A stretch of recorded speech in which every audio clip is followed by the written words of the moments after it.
Movie start होती है और हमें एक फैमिली दिखाई जाती है जिसमें एक आदमी एंडी, उसकी वाइफ और उसकी बेटी ज़ॉम्बीज अटैक के बाद एक हाउस बोट में सेफली रह रहे होते हैं। एक दिन एंडी हाउस बोट चला रहा होता है तो वह नदी के किनारे दो बच्चों को खेलता हुआ देखता है।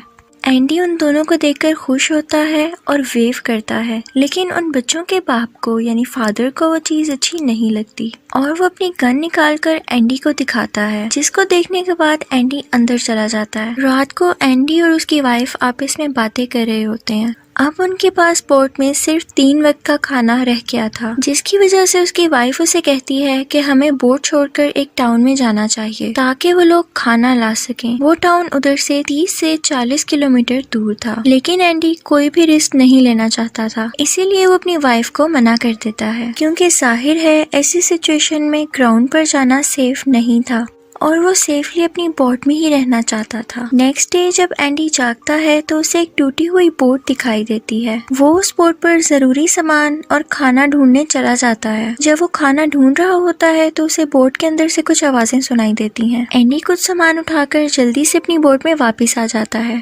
लकीली एंडी को उस बोट में से 3 महीने का खाना मिल चुका था। वो दोनों इस बात से बहुत ज्यादा खुश थे और उसकी वाइफ एंडी से कहती है कि आप थोड़ी देर रेस्ट कर लें, और फिर वो उस बोट से कुछ और सामान लेने के लिए चली जाती है। वहाँ पर एक ज़ॉम्बी अनलकीली उस पर अटैक कर देता है। जब एंडी सोकर उठता है और अपनी बेटी को प्यार कर रहा होता है तो उसके बाद उसे बोट के फ्लोर पर खून के निशान नजर आते हैं। उसे पता चलता है कि उसकी वाइफ को ज़ॉम्बी ने काट लिया है। इसका ये मतलब था कि 48 आवर्स के बाद उसकी वाइफ ज़ॉम्बी में बदल जाएगी, लेकिन एंडी को इस बात पर यकीन नहीं आ रहा था और वो बहुत परेशान हो जाता है। वो अभी भी ये सोच रहा था कि उसकी वाइफ ठीक हो सकती है। इसी वजह से वो अपनी वाइफ और बेटी के साथ बोट छोड़कर जमीन पर यानी ग्राउंड पर आ जाता है ताकि वो अपनी वाइफ को हॉस्पिटल लेके जा सके। थोड़ा आगे जाते ही उनको रास्ते में एक कार नजर आती है। जब एंडी कार में फ्यूल डाल रहा होता है तो एक ज़ॉम्बी वहाँ पर आ जाता है। एंडी उसको फौरन से देख लेता है और कार लेकर वहाँ से निकल जाता है।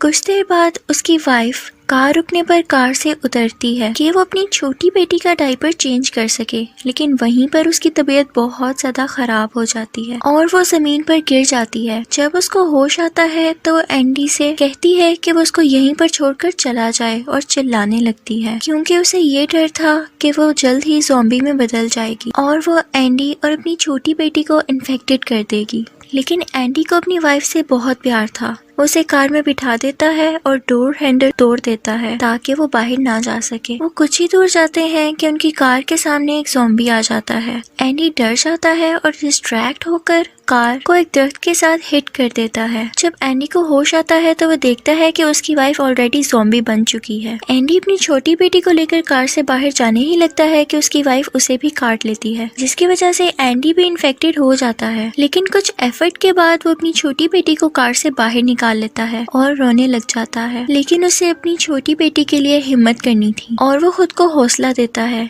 और अपनी वाइफ की स्टॉपवॉच उतार के खुद पहन लेता है ताकि वो 48 आवर का टाइमर लगा सके, और यहाँ से उसका ज़ॉम्बी बनने का काउंटडाउन शुरू हो जाता है। अब वो अपनी छोटी बेटी को लेकर पैदल चलना शुरू हो जाता है। अभी वो कुछ ही दूर चला होता है कि उसको वही ज़ॉम्बी दिखता है जिसकी वजह से उसकी कार ट्रक के साथ हिट हुई थी। एंडी उस ज़ॉम्बी से अपनी बेटी को और खुद को बचाने की कोशिश कर रहा होता है कि तभी वहाँ पर एक लड़की आ जाती है। उसका नाम टूमी होता है। वो कहती है कि मेरे डैड को कुछ मत करो और उससे दूर रहो। वो एक छोटे से पत्थर से अपने हाथ पर कट लगा लेती है जिससे खून आने लगता है और उसके डैड उसकी खून की स्मेल को फॉलो करते हुए उसके पीछे पीछे चले जाते हैं। उसके बाद एंडी उसी टाउन में चला जाता है जिसके बारे में उसकी वाइफ ने उसे बताया था। एंडी वहाँ के एक टाउन के स्कूल के अंदर एंटर हो जाता है। वहाँ वो एक टीचर से मिलता है। वो टीचर बहुत अच्छी होती है और एंडी के जख्म पर बैंडेज करती है। वो उससे कहती है कि तुम यहाँ पर नाइट स्टे कर सकते हो, यानी रात रह सकते हो।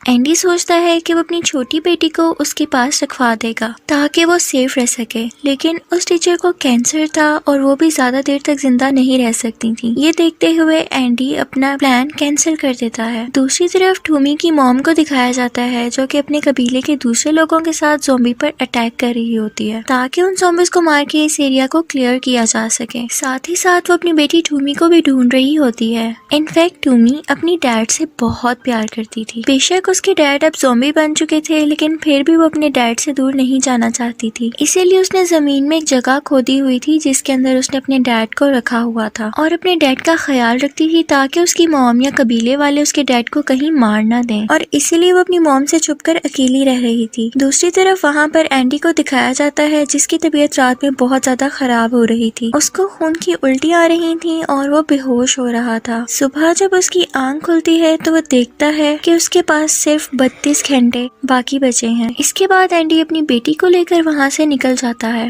वो भी कुछ ही दूर चला होगा कि उसे कार नजर आती है। जैसे ही वो उस कार के पास जाता है तो सामने से एक आदमी उस पर फायर कर देता है, लेकिन वो फायर इनफैक्ट एंडी के पीछे आने वाले एक ज़ॉम्बी को मारने के लिए होता है। वो आदमी कहता है कि तुम मेरी हेल्प करो, क्योंकि उस आदमी का पाँव एक टैंक के नीचे आया हुआ था। वो एंडी को कार कीज देता है और कहता है कि इसकी हेल्प से तुम ये टैंक हटा दो, और एंडी वो टैंक खींचकर हटा देता है। वो आदमी एंडी को अपने शेल्टर होम में ले आता है जहां वो अपनी बीवी के साथ रह रहा था। थोड़ी देर बाद वो आदमी एंडी को अपने साथ चलने के लिए कहता है ताकि वो एंडी को दिखा सके कि वो क्या काम करता है, ताकि वो खुद को ज़ॉम्बी से सेफ रख सके। वो दिखाता है कि वो इंसानों को एक केज में बंद करके ज़ॉम्बीज के लिए एक चारे की तरह यूज करता है कि वो ज़ॉम्बीज को अट्रैक्ट कर सके और उन्हें शूट कर सके। ज़ॉम्बीज को मारने के बाद वो उनकी कीमती चीजें कलेक्ट कर लेता है कि कल को अगर सिचुएशन बेहतर होती है तो वो इनको यूज कर सके। एंडी देखता है कि उस केज में टूमी भी होती है और दूसरी तरफ एक ओल्ड मैन भी होता है। एंडी को ये सब ठीक नहीं लग रहा था, लेकिन उसके पास कोई दूसरी चॉइस भी तो नहीं थी कि जहाँ उसकी बेटी सेफ रह सके। जब एंडी वापस शेल्टर होम में आता है तो वो देखता है कि उसकी बेटी उस आदमी की वाइफ के साथ ठीक से रह रही है, तो वो देखकर सेटिस्फाई हो जाता है और खुद को शूट करने लगता है ताकि वो सब उससे सेफ रह सकें, क्योंकि अब उसके पास ज्यादा टाइम नहीं बचा था।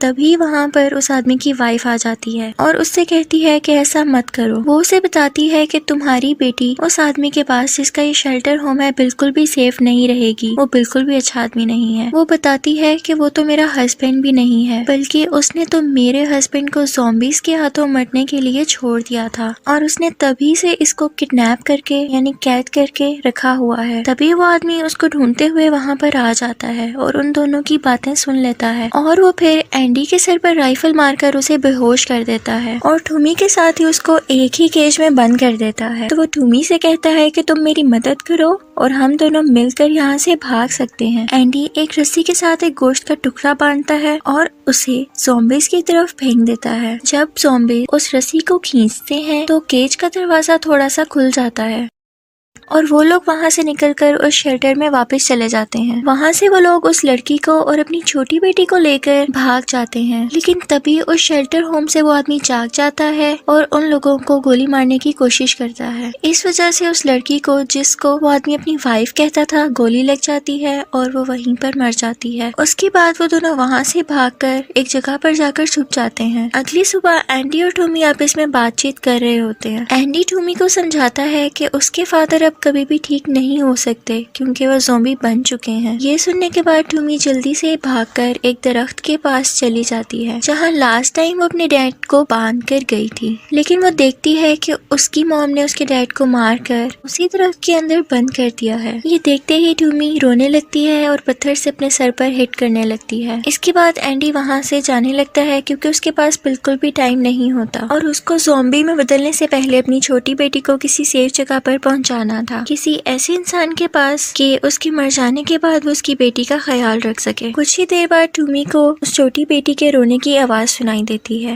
वो जाकर देखती है तो एंडी बेहोश हुआ होता है। जब एंडी को होश आता है तो वो सोचता है कि वो उस फैमिली के पास चला जाए जिसको उसने उस दिन नदी किनारे देखा था। टूमी उसको नदी के किनारे तक गाइड करने के लिए तैयार हो जाती है। जब एंडी वहाँ पर पहुँचता है तो उसे पता चलता है कि उस फैमिली के हस्बैंड को ज़ॉम्बी ने काट लिया है। वो आदमी फिर से एंडी को वही गन दिखाता है और उसे बताता है कि इस गन में 6 बुलेट्स यानी गोलियां रह गई हैं, जिसमें से 3 गोलियां वो अपनी फैमिली पर और 1 गोली खुद पर चला लेगा। वो एंडी से कहता है कि अगर तुम चाहो तो बाकी की 2 गोलियों से खुद को और अपनी बेटी को मार लो। एंडी बहुत हैरान होता है और उसको ऐसा करने से मना करता है, लेकिन वो आदमी नहीं मानता और खुद को फायर करने के बाद अपनी फैमिली को भी मार देता है। इस तरह से वो सब मर जाते हैं। एंडी बहुत अपसेट हो जाता है और गन उठाकर खुद को मारने के बारे में सोचता है। लेकिन तभी वहाँ पर टूमी आ जाती है और वो एंडी को बताती है कि मैं अब घर जाना चाहती हूँ, अगर तुम चाहो तो अपनी छोटी बेटी को हमारे कबीले वालों के पास छोड़ सकते हो। वो कहती है कि ये वहाँ पर सेफ रहेगी।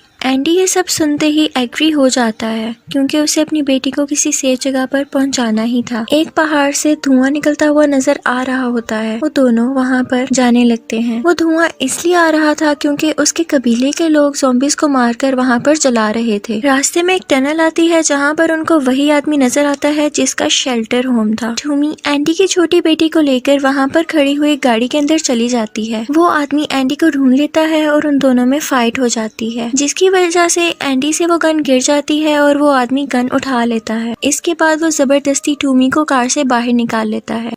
उसकी वजह से टूमी के सर पर चोट लग जाती है। जब एंडी को होश आता है तो वो उठकर आ रहा होता है तो देखता है कि उस आदमी की गोद में उसकी छोटी बेटी है। वो उस छोटी बेटी को मारने लगता है, लेकिन तभी एंडी उससे रिक्वेस्ट करता है तो वो उसकी बेटी उसे वापस दे देता है। इसके बाद एंडी रोजी को यानी अपनी छोटी बेटी को और टूमी को लेकर वहाँ से निकल जाता है। टूमी को सर पर चोट लगी हुई थी जिसकी वजह से वो ठीक से चल नहीं पा रही थी। यहाँ पर एंडी को पता चल गया था कि अब उसके पास ज्यादा टाइम नहीं है। थोड़ा आगे चलते ही एंडी की तबीयत और ज्यादा खराब होने लगती है और जल्द ही वो ज़ॉम्बी में बदलने वाला था। इसी टाइम एंडी एक गोश्त के टुकड़े को देखता है, जिसके बाद वो टूमी से कहता है कि तुम मेरी बेटी का ख्याल रखना, और आखिरी बार के लिए अपनी छोटी बेटी को प्यार करता है। ये सीन बहुत ही ज्यादा सैड है। इसके बाद एंडी को उस गोश्त के टुकड़े को देखकर एक प्लान आता है और वो स्टिक के आगे उस एक गोश्त के टुकड़े को बांध देता है। दूसरी तरफ टूमी की मॉम को और उसके कबीले के लोगों को दिखाया जाता है। वो ज़ॉम्बीज को मारकर अभी जा ही रहे होते हैं कि तभी वो लोग टूमी को